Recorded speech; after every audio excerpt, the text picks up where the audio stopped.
L'échange que vous allez entendre est un entretien épistémique. Il s'agit d'une conversation asymétrique dans laquelle on s'intéresse à notre interlocuteur en lui posant des questions. Au travers de celle-ci, nous cherchons à comprendre les raisons qui motivent son avis.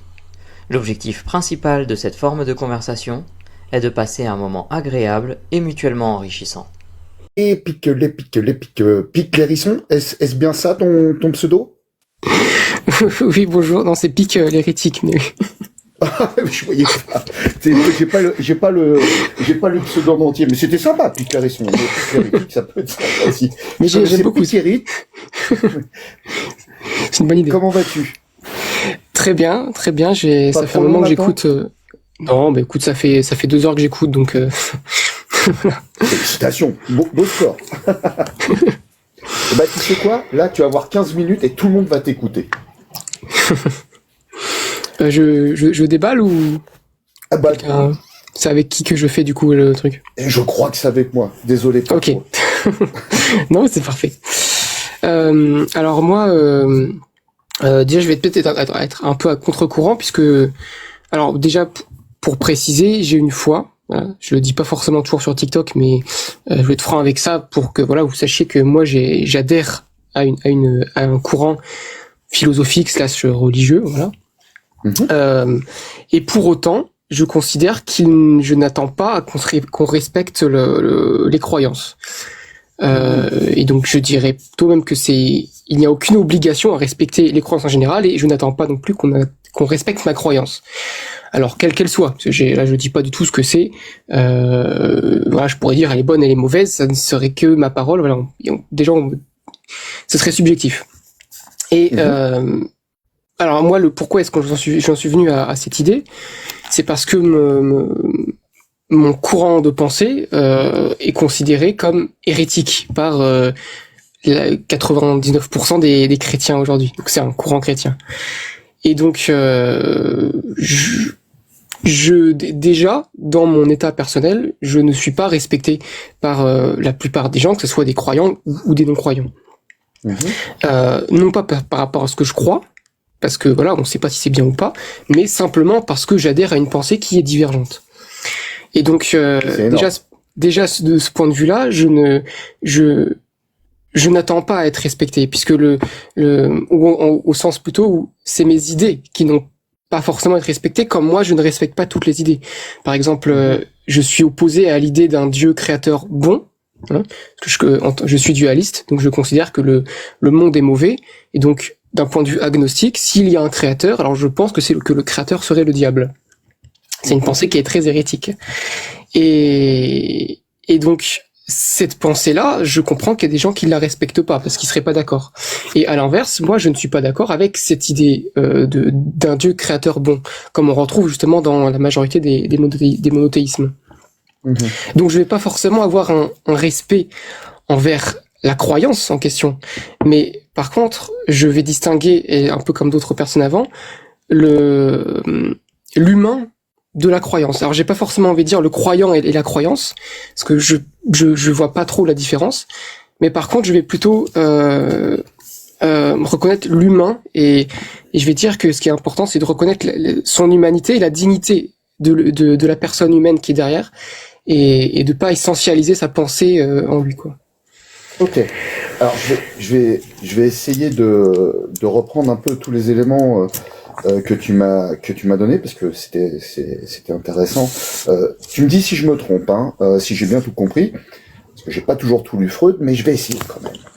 Toi, tu es quelqu'un qui adhère à un dogme religieux avec une croyance. Tu as une foi. Et dans cette croyance, tu fais partie des personnes qu'on peut considérer comme hérétiques. Alors, je sais pas si c'est toi qui fais du bruit ou si c'est quelqu'un qui a ouvert son micro, mais c'est un petit peu parasite. Donc, toi, tu es considéré dans ton mouvement de croyance comme quelqu'un d'hérétique. Donc, tu considères que on n'a pas à respecter les croyances, y compris la tienne. Et ça, c'est très intéressant, parce que tu considères que les croyances ne méritent pas le respect. Par contre, tu fais néanmoins la différence entre les croyants et leurs croyances, et que tu cherches à ne pas essentialiser. Est-ce que j'ai loupé quelque chose dans ce que tu m'as dit? Ouais. Alors le seul point que j'ai envie de corriger, c'est que Oui. ma pensée, c'est une pensée chrétienne, je peux la nommer, c'est ce qu'on appelle le catharisme, les cathars, qui est un courant religieux qui est marginal, hein, complètement, et qui est non dogmatique, mais ça c'est pas moi qui le dis, c'est des historiens, donc j'ai pas envie de le mettre comme une autorité, mais voilà, c'est important de préciser que ma pensée est très divergente, bref. Et donc ce n'est pas moi qui suis hérétique, qui ne suis pas c'est pas moi qui suis l'hérétique parmi la pensée cathare, mais c'est la pensée cathare qui est perçue comme hérétique dans le christianisme, dans la pensée chrétienne. Parce que justement dans le christianisme, on pense généralement que tous les chrétiens sont monothéistes, alors que le christianisme cathare, lui, est dit non théiste. C'est-à-dire qu'il considère que l'idée de Dieu n'est qu'une idée et qu'il n'y a pas d'anthropomorphisme derrière, pas d'omniscience, pas d'omnipotence, enfin voilà, pas du tout la même définition qu'on donne habituellement. Voilà. Ok. Mais du coup, le fait, est-ce que ta position sur le fait qu'il ne faille pas respecter les croyances, y compris la tienne, est intrinsèquement liée à ce dogme que je ne connais pas? Merci de nous le partager. Ou est-ce que c'est plutôt ta réflexion personnelle? Alors, j'ai envie de dire que c'est les deux. Alors, parce que déjà, avant d'adhérer à ce courant-là, j'étais pour la non-violence. Mais ça a été renforcé par l'adhérence à ce courant-là, qui est ouais, bref. Et donc le fait de ne pas d'être considéré comme hérétique, et c'est d'ailleurs pour ça que j'ai pas hésité à mettre dans mon pseudo et être hérétique, déjà parce que vite on se fait cataloguer, insulter, etc. Et parce que j'ai trouvé aussi que se revendiquer hérétique, parce que hérésis en grec, ça signifie le choix de vie, donc ça avait une idée d'être libre, liberté de penser. Et donc le fait de se dire bon bah ok, on est hérétique, bah autant le vivre et considérer que c'est pas grave d'être hérétique, que si on est déviant et qu'il y a des gens qui sont pas d'accord avec nous, c'est ok.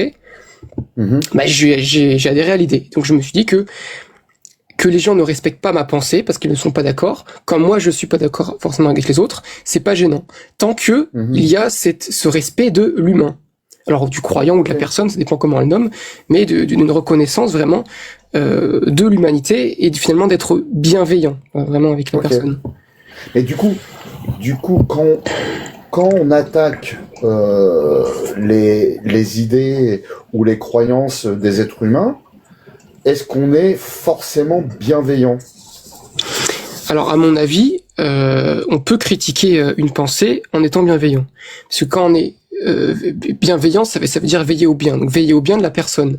Alors après, il y a le bien psychologique, tout ça. Mais moi, on peut critiquer ma pensée. Et je suis pour qu'on la critique, parce que ça peut m'aider, ça peut me permettre de réfléchir, etc. Tout en étant bienveillant. Et c'est souvent d'ailleurs que j'ai des débats avec des gens qui ne sont pas d'accord avec moi parce qu'ils sont pas cathares ou parce qu'ils sont athées par exemple, mais qui vont, voilà, on va discuter, on va débattre, et ils sont bienveillants. Voilà. Donc je pense que les deux sont possibles. Et du coup, si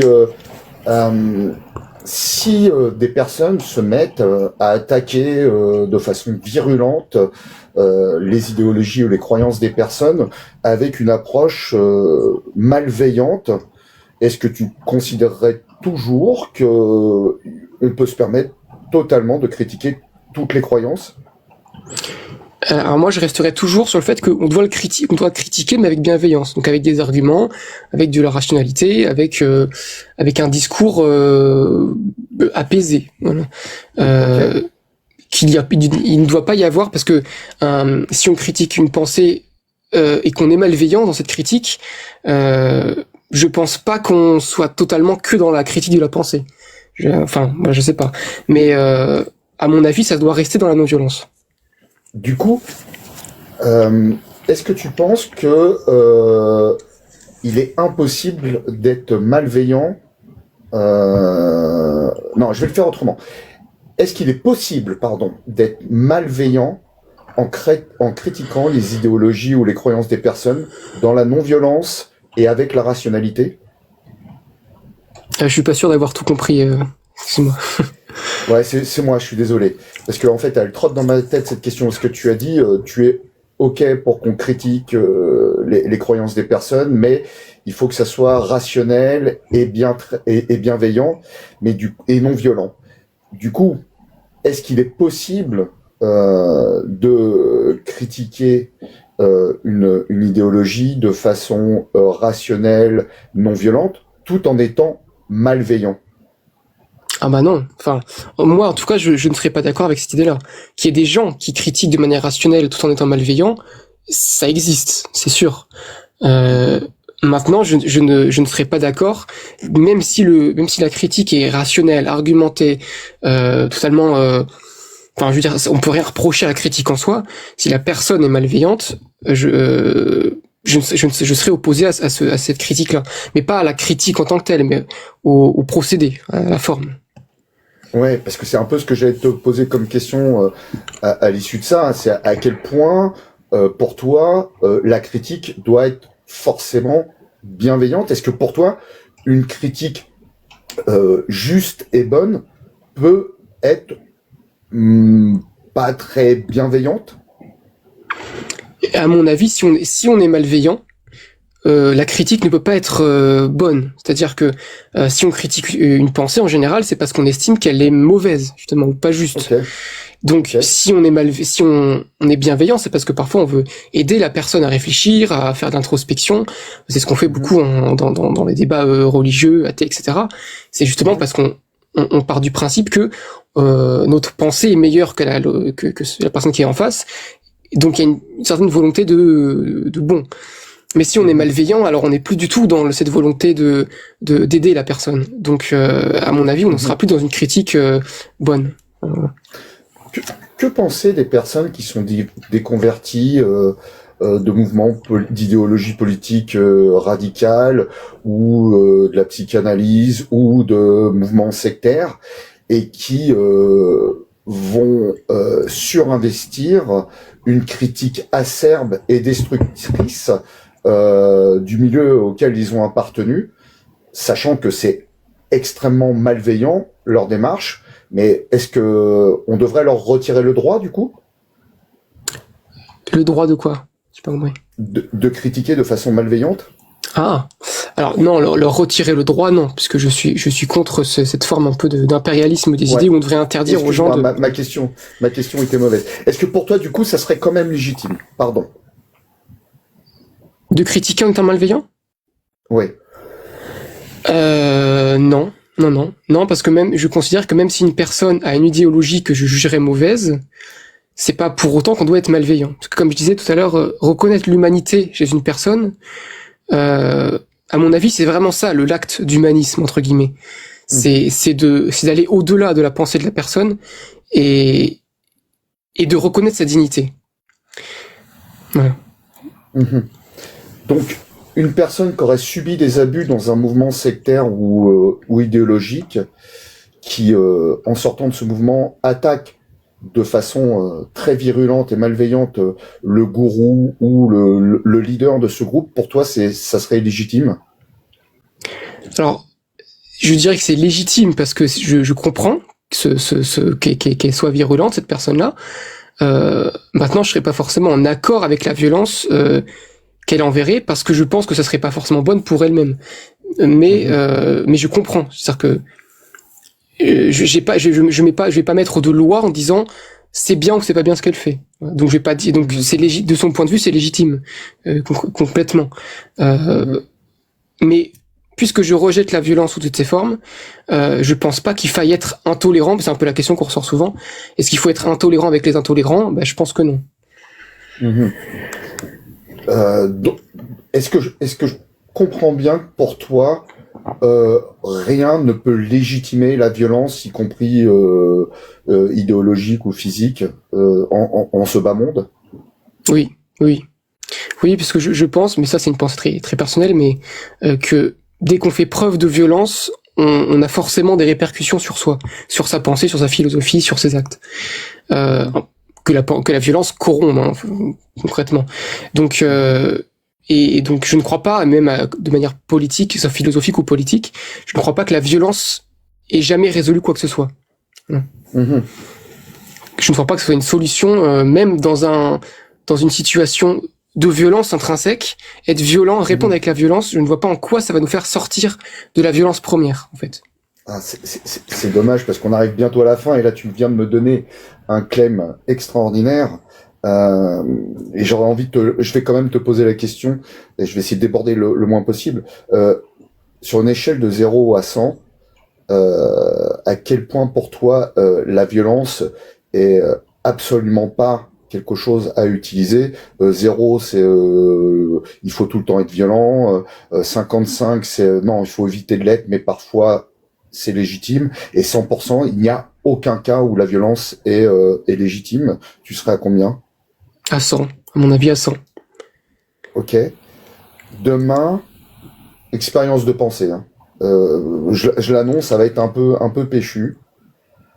Demain, tu es face à quelque chose dans un parc, tard le soir, où tu as deux hommes en train de tenter de yoler ou en train de commencer à yoler une très jeune femme, et il y a personne, tu n'as pas de portable, il y a rien autour.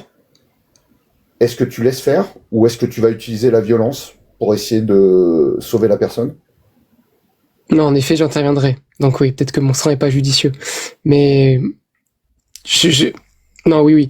Alors, je sais pas si cette violence-là serait et en vrai, elle serait bonne parce que oui. Non, c'est pertinent ce que tu dis. Ce que vous dites, pardon. Tu peux me tutoyer, hein. Je suis vieux. Okay. Pas de souci. Non, ça va être dans un cas de violence où on doit faire quelque chose. J'interviendrai évidemment.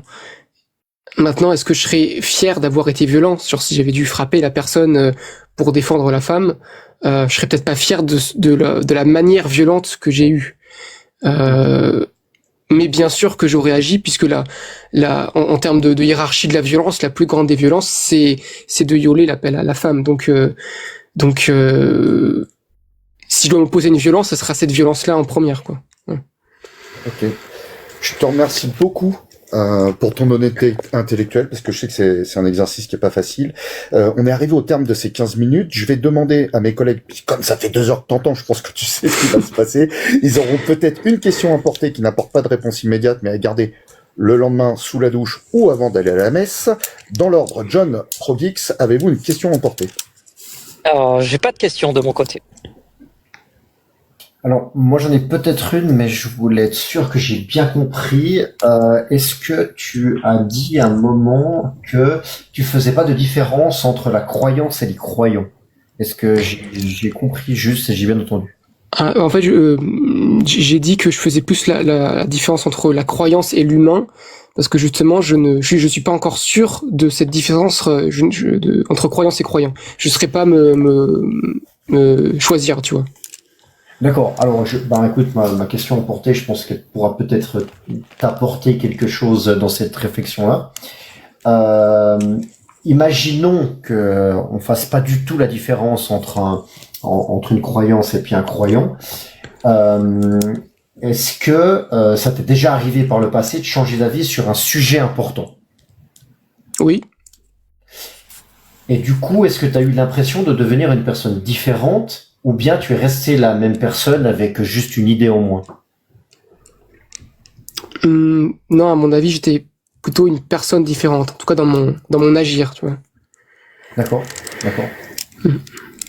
Alors c'est peut-être quelque chose, un début de réflexion là-dessus, et c'est pour ça qu'elle est aussi bien en question portée. On a un tout petit peu débordé, mais merci pour ta réponse. Merci à toi. Eh ben, écoute, pique l'hérétique. L'hérisson, c'était sympa aussi. Comment tu t'es senti pendant cette discussion? Écoute, très bien. Je trouvais ça très bienveillant. Du coup, c'était pas la première fois que je venais en plus. Donc très très content d'avoir pu exprimer une opinion qui n'est pas forcément très répandue, pour un contre-courant. Et puis, peut-être d'avoir fait avancer le débat, j'espère. Donc voilà. Et sur une échelle de 0 à 10, ma question par rapport à la jeune fille. 0, c'était elle est absolument pas violente, et 10, c'était assez violent quand même. Tu la situerais à combien? Est-ce que l'acte était violent, tu veux dire? Non, ma question. Tu peux la répéter du coup parce que là j'ai pas. Bah, ma question, enfin, quand je t'ai mis l'expérience de pensée avec la jeune fille, que tu étais seul et qu'il fallait que tu interviennes parce qu'elle était en train de se faire violer, 0, ma question était absolument pas violente, et 10, ma question était quand même très violente. Tu la mettrais à combien? Tu veux dire quand j'ai répondu 100 parce que je suis pas sûr d'avoir compris. Non, ma dernière question sur l'expérience de pensée. Excuse-moi, je suis un peu fatigué ce soir, donc j'ai du mal à m'exprimer. Ma question où je t'ai fait l'expérience de pensée en te disant tu es seul dans la campagne, tu n'as pas de téléphone, tu es face à 2 hommes qui sont en train de violer une très jeune femme. Est-ce que tu interviens? Est-ce que cette question-là, sur une échelle de 0 à 10, 0 elle est absolument pas violente, 10 cette question était extrêmement violente, tu la situerais à combien? Ah, dans le sens, est-ce qu'elle m'a choqué ou pas, la question? Est-ce que tu l'as trouvée violente? Bah, l'acte est violent. Je veux dire, la scène décrite est violente, mais la question en tant que telle est un exemple comme un autre. Donc j'aurais dit non, 0, pas violent. Ok. Non, bah, très bien. Non, merci beaucoup. C'est pour moi pour savoir. Pas de souci. En tout cas, je te remercie. Je te laisse redescendre tout seul ou? Je veux bien que tu me fasses descendre parce que je suis bugué, donc. D'accord. Alors. Voilà. Bonne soirée, Au nom merci. du Père, du Fils et de Russell, bonne soirée à toi.